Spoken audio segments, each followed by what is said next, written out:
就在11月30号，根据俄卫星社的报道，俄罗斯外交部监管司司长叶尔马科夫在接受采访时再次向外表示，西方在俄乌战争中用于支持乌军行动的准民用卫星有可能成为俄罗斯的合法打击目标。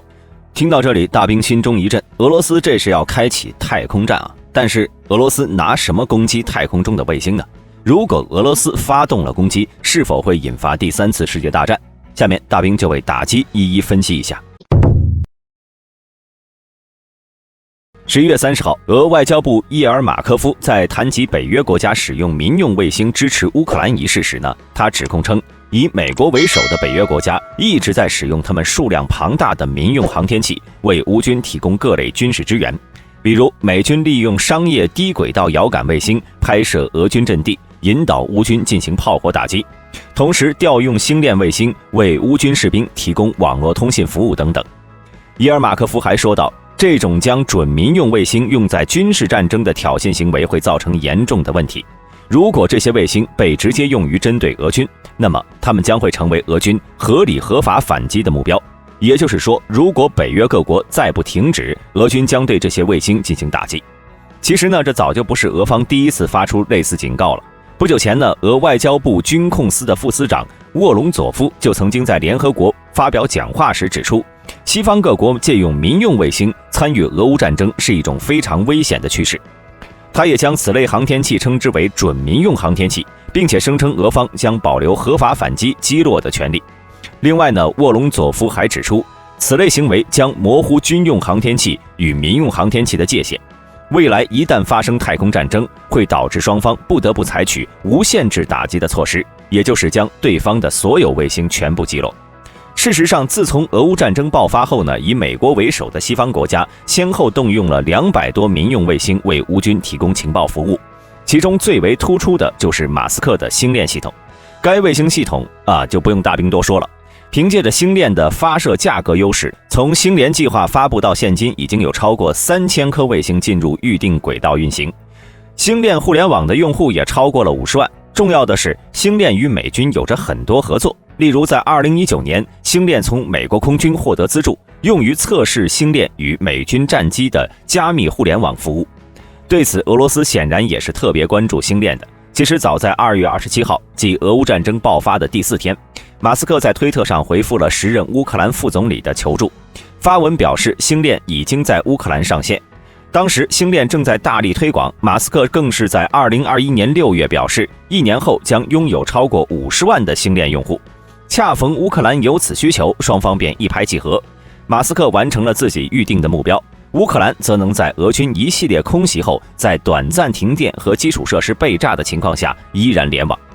而这些民用卫星在俄乌战争中主要是发挥了一下作用，其一呢是获取俄军军事部署和动态。基于西方民用卫星的高精度优势，使其能够直接以高成像的方式获取俄军部署和位置，然后提供给乌军部队，以此让乌军实时掌握俄军情况，并且根据情报制定针对性的措施。例如这几天呢，乌总统泽连斯基向外宣称，俄军已经集结了大量的图95、图160轰炸机，计划再次轰炸乌克兰的基础设施。从公布的相关图片中可以看出显然是有西方卫星提供了相关情报的。其二呢，是为乌军提供通讯导航。在基础设施被俄军轰炸后，星链差不多已经是前线乌军与后方联络的唯一手段了，承担起了乌军前线指挥、调动、协调的重要作用。根据流传出的消息，每5名乌军士兵就携带有一个星链卫星接收器。其三呢，为乌军武器制导。北约各国援助给乌军的海马斯、M777 火炮和神剑制导导弹，之所以会有那么高的精度，西方卫星发挥着重要的作用。特别是乌军使用小型无人机，经常对躲在战壕内的俄军扔炸弹，这和西方卫星提供的情报密不可分。根据小道消息，此前莫斯科号巡洋舰的沉没就与这西方卫星有着不小的联系。最后呢，则是为乌军提供预警功能，期间持续对俄军的战机、巡航导弹以及无人机等目标进行跟踪，实时为乌军提供预警，从而让其能够提前部署拦截。综上所述，西方卫星发挥的巨大作用，让俄军蒙受了巨大的损失，甚至一度让俄军极为被动，因此俄罗斯自然对其恨之入骨。再加上如果可以将这些卫星全部清除，必然会大幅降低乌军的情报能力、打击能力以及通信能力等等。不过呢，现今的俄罗斯都有哪些打击卫星的手段呢？现今俄罗斯打击卫星的手段有3种，其一，反卫星导弹系统。早在冷战时期，前苏联便发展了多种反卫星导弹系统，这其中包含了反卫星导弹和反卫星雷达观瞄系统。近年来，俄罗斯在苏联的基础上又有了很大进步，先后部署了多套数冠反卫星观瞄系统，能够轻松锁定敌方太空卫星，并指挥反卫星导弹进行攻击。为此，俄罗斯还开发出了努多利反卫星导弹，打击高度为1000到1500公里，飞行速度能达到8.81马赫。截至目前，努多利已经有9次成功试射了。最近的一次是在2021年11月份，成功击落了一颗废弃的人造卫星。与此同时，俄罗斯还开发出了由米格31发射的空射型反卫星导弹，类似匕首高超音速导弹。另外，在此前10月份，俄国防部向外透露，正在以外国卫星为目标进行相关实验，但并未透露这次实验相关细节。有网友猜测，应该就是试射努多利反卫星导弹。不过呢，也有网友表示，这次实验应该是一颗检查卫星，因为在此之前呢，俄国防部便宣称成功使用一颗小型检查卫星对另一颗俄卫星进行了近距离检查。毕竟俄罗斯现役的老旧卫星那可不少。其二呢，是激光反卫星武器。早在2000年左右，俄罗斯就开始了研发激光反卫星武器，近期呢更是服役了佩列斯维特车载激光系统，能够与移动的洲际弹道导弹部队共同部署，可以致盲高度在1500公里内的侦察卫星。还有就是新开发的 A60 机载激光反卫星武器，以伊尔76飞机为搭载平台，携带有大功率激光器，也能够致盲敌方的侦察或者导弹预警卫星。其三，反卫星的卫星，也是在冷战时期，苏联开启了研发用于反卫星的卫星，并且开展了自杀式卫星项目，又称卫星歼击机计划，主旨是通过拦截卫星自爆摧毁附近的航天器。具体步骤是先将反卫星卫星发射到预定轨道，之后根据敌方卫星的运行轨道，运行变轨发动机接近目标卫星，然后使用导弹、激光武器、高能粒子束武器、自爆或者碰撞等手段将其摧毁。虽然不知道俄罗斯现今是否还在继续开发这类技术，但是肯定是有执行的能力的。另外，在近几个月，俄罗斯先后在太空发射了数颗卫星，最近的一次是在12月1号凌晨，俄罗斯在普列谢茨克航天发射场使用联盟 2.1B 运载火箭，将一个航天器送进了预定轨道。这已经是1个月来俄罗斯发射的第3颗军用卫星了。另外2颗分别是在11月2号和28号。这些军用卫星的用途引起了许多人的关注。现今各界只知道11月28号那颗卫星的相关信息。根据相关报道，该卫星的序列号为 Cosmos 2564，属于格洛纳斯导航系统的一部分。而格洛纳斯 M 作为该导航系统的第2代卫星，最早是在2003年首次发射的，此前最后一次发射是在20年的3月。其实呢，原本在俄罗斯的计划中，第2代卫星是要慢慢被淘汰的，然后将格洛纳斯升级为格洛纳斯 K。但是近期由于西方国家的制裁，俄罗斯精度更高的卫星暂时停产，迫使其只能沿用旧的卫星系统。但是不论是12月1号发射的新卫星，还是前几个月发射的其他卫星，依然有很大一部分并未向外透露。那么这些卫星是否会用于攻击其他卫星呢？而且上述这3个方案真的能击落卫星吗？